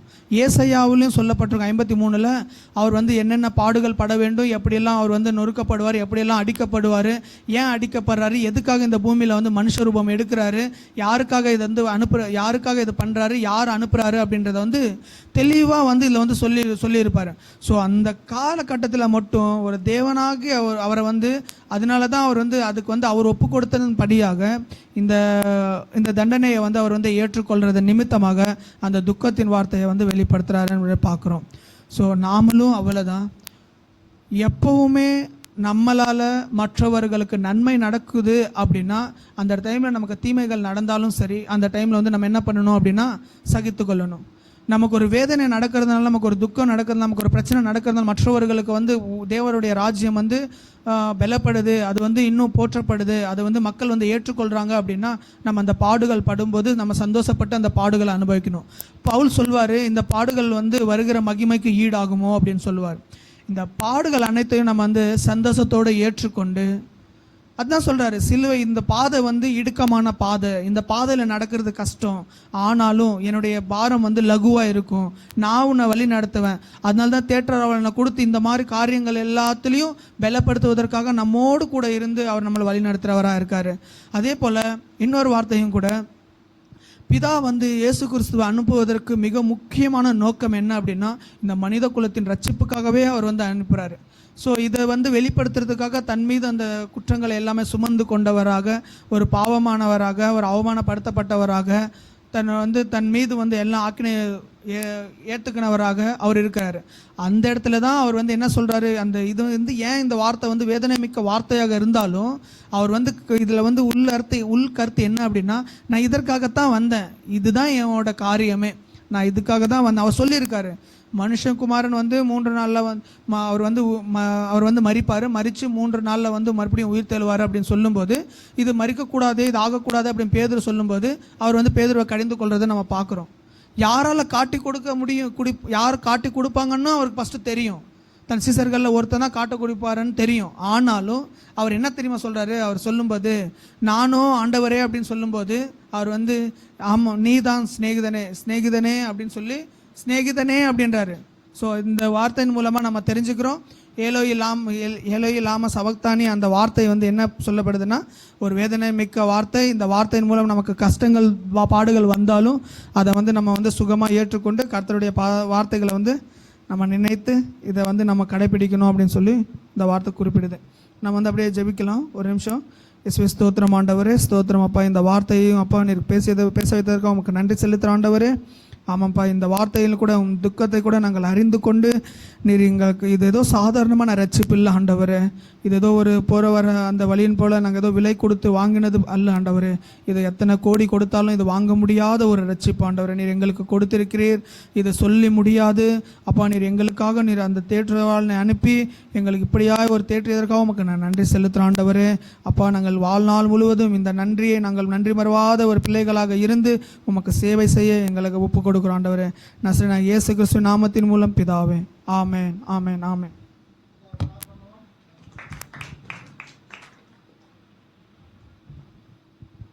ஹல்லேலூயா. கர்த்தர் நாமத்து மகிமை உண்டாவதாக. 5வது வார்த்தையாக தாகமாக இருக்கிறேன் என்ற வார்த்தை சகோதரி அபியால் அவர்கள் பேசுவாங்க. 10 நிமிடங்கள் டைம் எடுத்துப்பாங்க. எனக்கு கொடுக்கப்பட்ட வார்த்தை தாகமாக இருக்கிறேன். தாகமாக இருக்கிறேன்னா துன்பத்தின் வார்த்தை. அது நம்ம தண்ணி இல்லைன்னா நமக்கு எவ்வளோ ஒரு கஷ்டம்னு சொல்லிட்டு நமக்கு தெரியும். நம்ம ஒரு நிமிஷத்துக்கு தண்ணி குடிக்கலன்னா நமக்கு உடம்புல என்னென்ன வேலை செய்யணும்னு சொல்லிட்டு நமக்கு தெரியும். நம்ம ஒரு தலைவலின்னு சொல்லிட்டு ஹாஸ்பிட்டலுக்கு போனாலும் டாக்டர் என்ன சொல்லுவாங்க, நீங்கள் எவ்வளோ லிட்டர் தண்ணி குடிச்சிங்க, எவ்வளோ தண்ணி குடிச்சிங்க சொல்லுங்கள் அப்படின்னு தான் ஃபஸ்ட்டு வார்த்தை கேட்பாங்க. அதே மாதிரி தான் ஆண்டவர் அந்த 5வது வார்த்தை அவர் பேசுகிறது தாகமாக இருக்கிறேன் அப்படின்னு சொல்லிட்டு பேசுகிறாரு. இங்கே யோவான் 19ஆம் அதிகாரத்தில் 28-30 வரையும் நம்ம படித்தோம்னா, அதன் பின்பு எல்லாம் முடிந்தது என்று இயேசு அறிந்து வேத வாக்கியம் நிறைவேறத்தக்கதாக தாகமாக இருக்கிறேன் என்றார். காடி நிறைந்த பாத்திரம் அங்கே வைக்கப்பட்டு இருந்தது. அவர்கள் கடற்கரை காடியிலே தேய்ந்து தேய்ப்பின் மண்டி அவர் வாயிலிருந்து நீட்டி கொண்டிருந்தார்கள். அப்போனா அந்த அவர் தண்ணின்னு சொல்லி தாகன்னு சொல்லி நமக்கு அவர் கேட்கும் போது அவங்க என்ன தண்ணி கொடுக்குறாங்கன்னா, காடி நிறைந்த ஒரு தண்ணியை கொடுக்குறாங்க. அவங்க அந்த தண்ணி சாதாரண தண்ணி கிடையாது, ஒரு காடி நிறைந்த ஒரு கசப்பான ஒரு தண்ணி. அவர் தாகம் அந்த வார்த்தை எடுக்கும் போது அந்த தாகம் எதனால் இருந்திருக்கும், நம்ம மேலே இருந்த ஒரு தாகம், ஆத்மாவின் தாகம், இன்னொன்று ஆவின் தாகம், இன்னொன்று மனுக்குலத்தின் தாகம். அவருக்கு ஏன் இந்த தாகமெல்லாம் அவருக்கு இருந்ததுன்னா, அவர் மரிப்பதற்கு முன்பதாக எத்தனையோ இடத்திற்கு போய் சுவிசேஷத்தை அறிவித்திருக்கலாம், எத்தனையோ வியாதிஸ்தர்களுக்கு சுகத்தை கொடுத்துருக்கலாம். அவர்களெல்லாம் என்ன கேட்டிருப்பாங்க, உங்களால் முடிஞ்ச ஒரு சுகத்தை எனக்கு கொடுங்க, உங்ககிட்ட இருக்க தாகத்தை எனக்கு கொடுங்க, நான் சுவிசேஷத்தை அறிவிக்கணும், எப்படியாச்சும் அநேக மக்களுக்கு பரலோக ராஜ்யத்துக்கு நான் கொண்டு சேர்க்கணும் ஆண்டவரே, அந்த வார்த்தையை அவங்க கேட்டிருப்பாங்க. அந்த தாகம் தான் ஆண்டவர் சிலுவையில் சொல்கிறாரு, நீங்கள் எண்ணி நிமித்தம் நீங்கள் தாகமாக இருங்க, பரலோக ராஜ்யத்து நிமித்தம் நீங்கள் தாகமாக இருங்க அப்படின்னு சொல்லிட்டு ஆண்டவர் சொல்கிறாரு.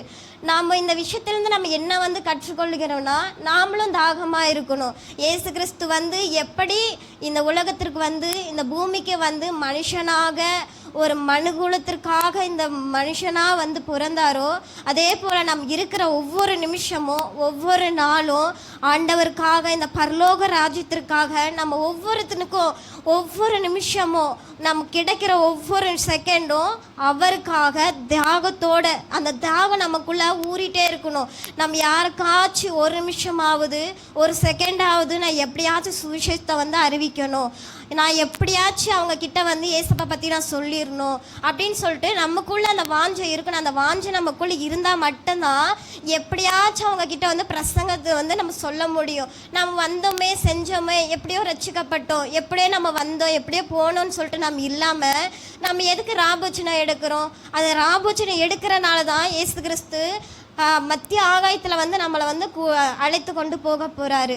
நம்ம அந்த மத்திய ஆகாயத்துக்கு போகணுமானால் நமக்குள்ளே அந்த தாகம் இருக்கணும். அந்த தாகம் இருந்தால் தான் ஆண்டவர் வந்து நம்ம மேலே இவ்வளோ தாகத்தோடு இருக்கிறாங்களே, நம்ம மேலே இவ்வளோ வாஞ்சையோடு இருக்காங்களே அப்படின்னு சொல்லிட்டு ஏசப்பா வந்து நம்ம கிட்ட பார்ப்பாரு. நம்ம கிட்ட பார்க்குற ஒரு நிமிஷம் அந்த தாகத்தை தான், அவருக்கு எவ்வளோ தாகம் இருந்ததுன்னா எனக்கு தாகமாக இருக்குதுன்னு சொல்லிட்டு அந்த வார்த்தை வந்து அஞ்சாத வார்த்தையை வந்து அவர் வந்து வேத வாக்கியம் நிறைவேறத்தக்கதாக தாகமாக இருக்கிறேன் அப்படின்னு சொல்லிட்டு அந்த வார்த்தையை வந்து எப்படி சொல்லியிருப்பாரு. அவர் அந்த 4 வார்த்தைகளை பேசும்போது இந்த வார்த்தை வந்து துன்பத்தின் வார்த்தை. அவருக்கு எவ்வளோ துன்பமாக இருந்திருக்கும். நமக்கு ஒரு செகண்ட் தண்ணி குடிக்கலனா, நேற்று தினத்துலலாம் எனக்கு வந்து ஃபுல்லாக வாமிட் தான் வாங்கிட்டு வந்தது. நான் தண்ணி குடிக்கல, தண்ணி குடித்தாலும் வாமிட் ஆகிட்டே இருக்குது. ஹாஸ்பிட்டலுக்கு போனால் நீங்கள் நல்லா தண்ணி குடிக்கணும், தண்ணி இல்லாதனால தான் வாமிட் பண்ணிகிட்டே இருக்கீங்கன்னு சொல்லிட்டாங்க. அப்போ நான் ஒரு செகண்ட் தண்ணி குடிக்காதனால வாமிட் பண்ணிகிட்டே இருந்திருக்கேன். அப்போ ஆண்டவர் வந்து எத்தனை நிமிஷம் எத்தனை செகண்டு அவர் வந்து தண்ணி குடிக்காமல் இருந்திருப்பார். எவ்வளோ வேதனையோடு எவ்வளோ கஷ்டத்தோடு அவர் வந்து உள்ளே வச்சுன்னு இருந்திருப்பார். நம்ம வேதனை காண்டி நம்ம எப்படியாச்சும் அவர் சமூகத்தில் வந்துடணும், எப்படியாச்சும் பரலோகத்திற்கு போயிடணும் அப்படின்னு அந்த வாஞ்சை அவருக்குள்ளே இருந்தனால தான், அந்த தியாகம் இருந்தனால தான் அந்த தாகம் நமக்காக அந்த இடத்துல அவர் வந்துட்டு தாகமாக இருக்கிறேன்னு சொல்லிட்டு சொல்கிறாரு. இது வந்து சாதாரண ஒரு மனுஷன் வந்து நமக்காண்டி எங்களுதோ வந்து உன் மேலே தாகமாக இருக்கிறேன் அப்படின்னு வந்து சொல்ல முடியாது. ஏன்னா இயேசு கிறிஸ்து வந்து நமக்காண்டி ஒரு மனுஷனாக பிறந்தாலும் அவர் வந்து அவரோட அன்பை வந்து வெளிப்படுத்தினார். நாம் வந்து அதே மாதிரி தான் நாமளும் மனுஷனாக இருக்கிறோம். மனுஷனாக இருந்தாலும் அந்த தாகத்தை நம்ம வந்து வெளிப்படுத்தணும். அந்த தாகத்தை வெளிப்படுத்தினாதான் நம்ம ஏசப்பாவோட பிள்ளைங்க, நம்ம ஏசப்பாவோட இருக்கிறோம், நம்ம வசனத்தை தியானிக்கிறோம், அவரோட பரலோகத்துக்கு ஆயத்தமாக இருக்கிறோம், நம்ம பாவம் செய்யாமல் இருக்கிறோம், பரவாயில்லப்பா இவங்க கிறிஸ்துவங்க பிள்ளைங்க அப்படின்னு சொல்லுவாங்க. அக்கா சொன்ன ஒவ்வொரு வார்த்தையும் எனக்கு வந்து ரொம்ப சந்தோஷமாக இருந்தது. அந்த வார்த்தை முதலாம் வார்த்தை என்னை வந்து ரொம்ப தொட்டது. நான் எங்கள் வீட்டுக்காரன் நிறைய விதத்தில் வந்து மன்னிச்சிருக்கேன். எதுக்காண்டி நான் மன்னிச்சுன்னு தெரில, ஆனால் நிறைய விஷயத்தில் மன்னிச்சிருக்கேன். நான் ஜபிக்கும் போதெல்லாம் நான் என்ன சொல்லி ஜபிச்சிருக்கேன்னா, என்னோட கஷ்டம் வந்து வெளியே வந்துடக்கூடாது, என்னோட கணவர் வந்து வெளியே வந்து அசிங்கப்படக்கூடாது, நான் வெளியில் வந்து அசிங்கப்படக்கூடாது, என்னோட பிள்ளைங்க 2 பேர் வெளியில் வந்து கஷ்டப்படக்கூடாது அப்படின்னு நான் ஒவ்வொரு செகண்டும் ஜபத்தில் இருந்து நான் ஃபாஸ்டிங்கோட ப்ரேயர் பண்ணியிருக்கேன். ஆனால் கடவுள் வந்து எனக்கு 2026 பெரிய அற்புதத்தை வந்து செஞ்சார். எந்த இடத்துல நான் முட்டி போட்டு ப்ரேயர் பண்ணணும், எந்த இடத்துல நான் தலை நிமிர்ந்து நடக்கணும்னு நினச்சனோ அதே இடத்துல கர்த்தர் வந்து என்னை உயர்த்தினார். அதே இடத்துல வந்து என் கணவரும் சரி என் பிள்ளைங்களும் சரி எனக்கு கடவுள் வந்து பெரிய கிஃப்டாக கொடுத்தாரு. எந்த இடத்துல எந்த பாவத்தை நான் மன்னிக்கணும்னு நினச்சனோ அந்த இடத்துல கடவுள் வந்து என் பாவத்தை மன்னிச்சாரு. எந்த இடத்துல யாருக்கு முன்னாடி நான் தலை நிமிர்ந்து நடக்கணும்னு நினச்சனோ அவங்களுக்கு முன்னாடி நான் தலை நிமிர்ந்து நின்னேன். எனக்குள்ளே இருந்த அந்த தாகம் தான். அந்த தாகம் இல்லையா நான் ஜெபிச்சிருக்க முடியாது, முழங்கால் படிக்கிட்டு இருக்க முடியாது.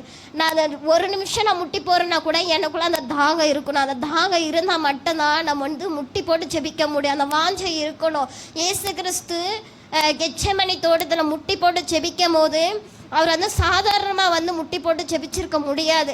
தேவ ஆவியானவர்னால பலப்படுத்தினபடினால்தான் அவர் வந்து முட்டி போட்டு ஜெபிச்சிருக்க முடியும். அவர் முட்டி போட்டு ஜெபிக்கும் போது சாதாரண வேர்வை துளிகள் வந்து கீழே விழ கிடையாது, ரத்தத்தின் துளிகளாய் விழுந்தது. அவர் வந்து ரத்தத்தின் துளியை விழும்போது அவர் வந்து ஜெபிக்கிறாரு, ஆண்டவரே என்னால் முடியாது என்னை பலப்படுத்துங்க அப்படின்னு சொல்லி ஜெபிக்கும் போது தேவதூதர்னால பிதாவால் முடியாதது பிதாவால் முடியாதது தூதர்னால முடியுது. தூதர்னால வந்து அவரை வந்து பலப்படுத்துகிறார். உன்னால் முடியும், இந்த ஜனங்களுக்காக அந்த மனுக்குலத்திற்காக உன்னை அனுப்பியிருக்க, நீ போய் அவர்களுக்காக நீ வந்து இந்த செஞ்சு தான் ஆகணும், வேற வழி இல்லைன்னு சொல்லி பலப்படுத்துகிறாரு. நம்மளே ஆண்டவர் வந்து ஒவ்வொரு விஷயத்தில் பலப்படுத்துகிறாரு. நீ உன்னால் முடியும்ப்பா, உன்னால் செய்ய முடியுமா அப்படின்னு சொல்லி ஒவ்வொரு விஷயத்தில் அவர் வந்து பலப்படுத்துகிறாரு. அந்த விஷயம் நம்ம பலப்படும் போது தான் அதோட மகிமை என்னன்னு சொல்லிட்டு நமக்கு வந்து தெரியும். கர்த்தர் இந்த வாய்ப்பை கொடுத்ததற்காக நன்றி. சொல்ல வரேன், முடிந்தது என்று சொன்னார். யோவான் 19ஆம் அதிகாரம் 30ஆம் வசனத்தில் கவனிக்கும் போது அங்கே முடிந்தது என்று சொன்னார். எதையெல்லாம் முடிந்தது என்று சொல்கிறார் என்றால், முழு வேதாகமத்தில் இருக்கிறதான 3 கண்டென்ட்டை நான் சொல்ல இருக்கிறேன். எதை முடிந்தது என்று சொல்கிறார் என்றால், எல்லாம் என்ன மாத்திரம் கவனிங்க, மனுஷனுடைய பாவங்கள், ஆதாம் ஏவாள் செய்த பாவங்கள் எல்லாவற்றையும் அவர் முடித்து மனுக்குலத்தை ஆண்டு கொண்டிருக்க பாவங்களுக்கு அவர் முழு விடுதலையாக கொடுத்தார். யோவான் 1:29 வாசிக்கிறோம்.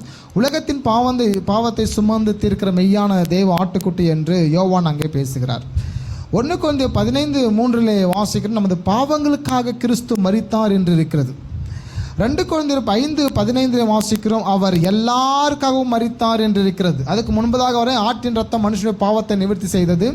இயேசு கிறிஸ்துவின் ரத்தத்தினாலேயோ உலகத்தில் இருக்கிற அத்தனை ஜனங்களுடைய பாவமும் நிவர்த்தி செய்ததும். அதனால் தான் அவர் சொல்லுகிறார், இனி மனுஷனுடைய, அதாவது ஆட்டின் ரத்தமோ இல்லை என்றால் பறவையின் ரத்தமோ பலி செலுத்துவது அங்கீகரிக்கப்படாமல் இதுவே இந்த பலியை கடைசி என்று சொன்னார்.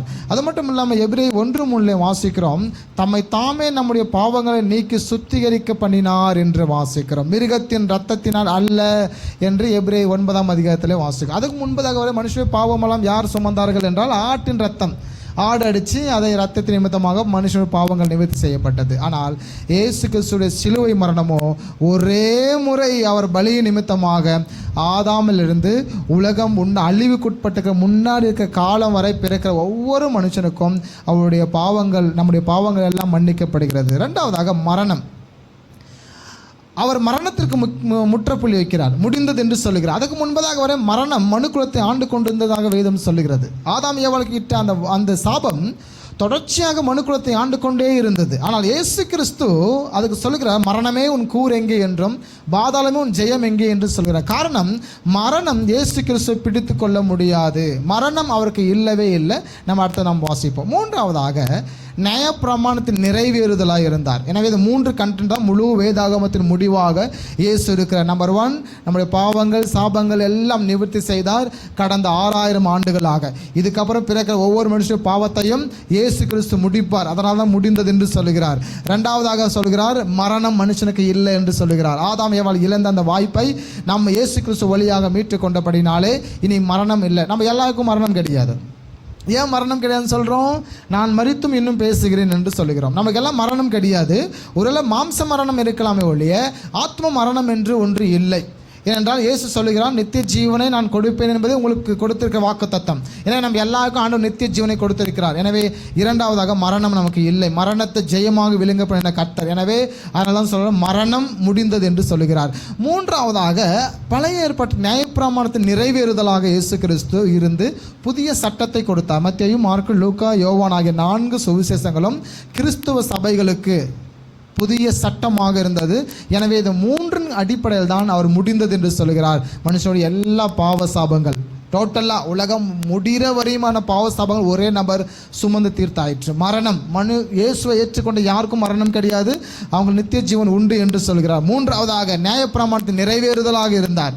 முழு நியாயப்பிரமாணத்தின் நிறைவேறுதலாக இருந்தது. எந்தெந்த கேள்வி நியாயப்பிரமாணத்தில் இருந்ததோ அத்தனை கேள்விக்கும் இவர் தான் முடிவாக இருந்தார், இவரே முடிவாக இருந்தார். அதற்கு பிற்பாடு நியாயப்பிரமாணத்தை அவர் ஒளிய செய்து கிருபையின் காலமாக அவர் சட்டத்தை கொண்டு வந்தார். அதை தான் புதிய ஏற்பாட்டிலே மத்தேயு, மார்க்கு, லூக்கா, யோவான் ஆகிய 4 சுவிசேஷத்தை படிக்கிறோம். எனவே முடிந்தது என்று சொல்லி அந்த சம்பவத்தை நான் முடிக்கிறேன். 7வது லாஸ்ட் ஒன், என் ஆவியை ஒப்பு தருகிறேன். கவனிங்க, என் ஆவியை ஒப்பு தருகிறேன். லூக்கா 23:46 வாசிக்கிறேன், பிதாவே உம்முடைய கைகளில் என் ஆவியை ஒப்பு தருகிறேன் என்று சொல்லுகிறேன். அதுக்கு 2 வசனத்தை நான் மேற்கோள் காட்ட விரும்புகிறேன். யோவான் புத்தகத்தில் 10ஆம் அதிகாரத்தில் ஒரு வசனம் அப்படி இருக்குது, மறுபடியும் என் ஜீவனை அடைந்து கொள்ளும்படிக்கு அதை கொடுக்கிறபடினால் என்று இருக்கிறது. அப்படி என்றால் இயேசு சொல்லுகிறார், மறுபடியும் என் ஜீவனை நான் எடுத்துக்கொள்ளுவேன். அப்படின்னா என்ன அர்த்தம்?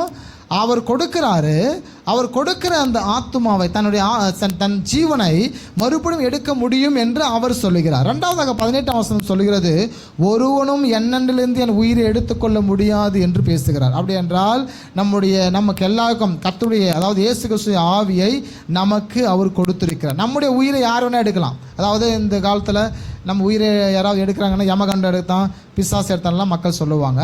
ஆனால் இன்றைக்கும் மக்கள் சாவுறாங்க. நம்ம உயிரெல்லாம் எடுத்து தான் உண்டு, நம்ம யாரும் உயிரை தர முடியாது. ஆனால் இயேசு கிறிஸ்துவோ ஜீவனை கொடுத்தார் என்று சொல்லுகிறார். ஜீவனை கொடுத்தார் என்றால் எடுக்கவும் அவரால் முடியும் என்று தான் அர்த்தம். ஏன் அவர் கொடுக்குறாரு? அது 17ஆம் வசனம் அழகாக சொல்வது, மறுபடியும் ஜீவனை அடைந்து கொள்ளும்படிக்கு அதை நான் கொடுக்கிறேன் என்று சொல்கிறார். அப்போது இயேசு கிறிஸ்து தன் ஜீவனை கொடுக்கிறார் என்றால் அர்த்தம் என்ன? பிதா கையில் தன் ஜீவனை ஒப்புத்தரார். காரணம் என்னென்றால் அது என்னால் எடுத்துக்கொள்ள முடியும் என்று அர்த்தம். ஏன்னா அவருக்கு மரணம் கிடையாது. ஆமாங்களா? அவரை சாவடிக்கிறதுக்கு அத்தாரிட்டி யாருக்கும் கிடையாது. அவரை உயிரை எடுப்பதற்கு அத்தாரிட்டி யாரும் கிடையாது என்பதற்காக தான் அவர் சொல்லுகிறார், நானே அதை ஒப்பு கொடுக்கிறேன் என்று அவர் பதிவு செய்கிறார். ஸோ இயேசு கிறிஸ்து தம்முடைய ஆவியை அவராகவே ஒப்பு கொடுத்த காரணம் மரணம் அவருக்கு கிடையாது. அவர் தெளிவாய் சொல்கிறார், மறுபடியும் ஜீவனை அடைந்து கொள்ளும்படிக்கு அதை நான் தருகிறேன். அப்படி நம்ம எல்லாம் அப்படி சொல்ல முடியாது. இன்றைக்கி வழக்கமாக லவர்ஸ் பார்த்திங்கன்னா அந்த வார்த்தை பேசுவாங்க, உனக்காக என் ஜீவனை உனக்காக என் உயிரை தரேன், நீ இல்லைன்னா சத்துருவோம் அப்படிம்பாங்க. ஆனால் ஜீவனை கொடுத்துட முடியும், மறுபடியும் என்ன செய்ய முடியுது? அவங்களால அதை வாங்க முடியாது, எடுத்துக்க முடியாது. இந்த பொண்ணு விடுற ஜீவன் அந்த பையனுக்கும் பயன் இல்லை, அந்த பையன் விடுற ஜீவன் இந்த பொண்ணுக்கும் பயன் இல்லை. இறந்துட்டா இறந்த மாதிரி தான். ஆனால் இயேசு சொல்லுகிற மறுபடியும் அது எடுத்துக்கொள்கிறேன். எனவே உலகத்திலே இருக்கிற ஒரே ஒருவர் தான் சொன்னார், என் ஜீவனை நானே மறுபடியும் எடுத்துக்கொள்வேன் என்று சொல்லு. எனவே அந்த வார்த்தை தெளிவாக இருக்கிறது. அதனால தான் அவர் தெளிவாக பேசுகிறார், நான் ஒப்படைக்கிறேன், நானே அதை ஒப்புத்தரேன் என்று சொல்கிறேன். ஏன்னா நாம் அப்படி சொல்ல முடியாது, என் உயிரை நான் ஒப்படைக்கிறேன்னு சொல்லி. ஏன்னு சொல்லுங்கள்? அதை மறுபடியும் நம்மளை எடுத்துக்கொள்ள முடியாதுன்றனால நீங்கள் ரிட்டர்ன் கொடுக்க முடியாது. அது போச்சுன்னா போனது தான், ரிட்டர்ன் நமக்கு வராது. ஆனால் இயேசு கிறிஸ்து சொல்லுகிறார், என் ஜீவனை எடுத்துக்கொள்ள எனக்கு அதிகாரம் இருக்கிறது, அதனால் என் ஜீவனை நான் கொடுக்கிறேன் என்று அவர் சொல்லி அந்த வார்த்தையை அவர் முடிக்கிறார். ஆமென்.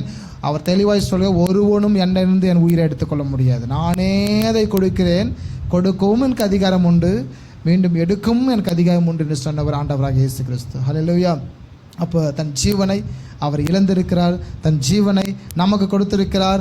கொடுத்து 3ஆம் நாளில் அந்த ஜீவனை அவராகவே எடுத்துக்கொள்கிறதை நாம் பார்க்கிறோம். எனவே லாஸ்ட்டாக நான் அதனால தான் இந்த ஸ்க்ரீனை போட்டோம், கல்லறை திறந்தது அப்படின்னு சொல்லி முடிச்சிருக்கிறோம். என்ன காரணம்னு பார்த்தீங்கன்னா, அவர் ஜீவன் 3 நாள் கழித்து அவராகவே என்ன செய்கிற மறுபடியுமாக எடுத்துக்கொள்கிறார். அதை அவர் சொல்லுகிறார், பிதாவானவர் என்னை எழுப்பினார் என்று அவர் பேசுகிறார். எனவே அந்த ஜீவன் அவர் பிதாவான அனுமதித்தார் என்று தான் அது சரியான மொழிபெயர்ப்பு. நான் மறுபடியும் உயிரோடு வருவதற்கு, உயிர் தெழுந்து பூமியில் இருப்பதற்கு என் பிதாவானை அனுமதித்தார் என்று அவர் முடிக்கிறதையும் நாம் பார்க்க 2 காரியம் சொன்னோம். ஒன்று, முடிந்தது. எப்படி முடிந்தது? மனுஷனுடைய மொத்த பாவங்கள், 2வதாக அதாவது ரத்தம் சிந்துதல், 2வதாக மரணம், மனுக்குலத்தை ஆண்டு கொண்டிருந்த மரணம் இனி அதை ஆண்டு கொள்ளாமல் நித்திய ஜீவனும் நமக்கு சொந்தமானது. 3வதாக நியாயப்பிரமாணத்தின் நிறைவேறுதலாக இருந்து புதிய சட்டத்தை இயேசு கொடுத்ததுனால்தான் அவர் சொல்கிறாரு, எல்லாம் முடிந்தது, இனி ரீலைஃப், நம்மளுக்கு புதிய வாழ்க்கையை அந்த நாட்கள் இயேசு கொடுத்தார். லாஸ்ட் ஒன், என் ஆவியை உனக்காக நான் தரேன் அப்படிங்கிறாரு. ஏன்னா நம்ம பாவங்களை அவரை பிடித்து கொள்ளலை, ஏன்னா பாவங்களை அவர் பிடித்து கொள்ள முடியாது என்று அவர் வெளிச்சமுள்ள தேவன், இருள் அவர் அண்டைக்கு போக முடியாது, நம்முடைய பாவங்களை அவர் பிடித்து கொள்ள முடியாது. எனவே அவர் பாவத்தை சுமந்து கொண்டார். பாவம் போய் பிடிச்சிக்கிறதுனால அவர் சிலுவை மரத்தில் ஏறல, அவர் ஏற்றுக்கொண்டபடினால சிலுவை மரத்தில் தானாகவே போகிறார். அவரே சொல்லுகிறார் 18ஆம் வசனத்தில், யோவான் 10ஆம் அதிகாரத்தில், என் ஜீவனை நானே கொடுக்கிறேன், அதை என்னிலிருந்து ஒருவனும் எடுத்துக்கொள்ள முடியாது என்று பேசுகிறார். அப்படி என்றால் தன் ஆவியை அவரே கொடுத்தார். 17ஆம் வசனம் அழகாக சொல்லுது, மறுபடியும் என் ஜீவனை அடைந்து கொள்ளும்படிக்கு அதை நான் தருகிறேன். அதனால தான் மறுபடியும் தன் ஜீவனை அடைந்து கொண்டார். 3 நாட்கள் முடிந்த தன் ஜீவனை அவராகவே அடைந்து கொண்டார், தன் ஜீவனை அவராகவே கொடுத்தார். ஹல்லேலூயா. எனவே சூப்பர். நான் எக்ஸ்பெக்ட் பண்ணதை விட அழகாக நீங்கள் எல்லாம் பேசிட்டீங்க, சிறப்பானது. இன்னும் 2 பேர், சுமியாக்காவும் ஜீவமணிக்காவும் பேசியிருந்தா 7 வார்த்தை முடிச்சிட்ருக்கோம். எனவே நல்ல வார்த்தைங்க. ஏஞ்சல் அக்கா, கணேஷ், சிலம்பரசன் 2 பேசியிருக்காரு, அபியால், அப்புறம் நான் பேசியிருக்கிறேன். எனவே பேசின யாவருக்கும் இயேசுவின் நாமத்தினாலே வாழ்த்துக்களும் ஸ்தோத்திரங்களும். சிறப்பாக பேசுனீங்க. கர்த்தர் தாமே உங்களை ஆசீர்வதிப்பாராக. நம்ம எழுந்து நிற்போமா, ஜெபிச்சிட்டு போகிறோம். ஹல்லேலூயா.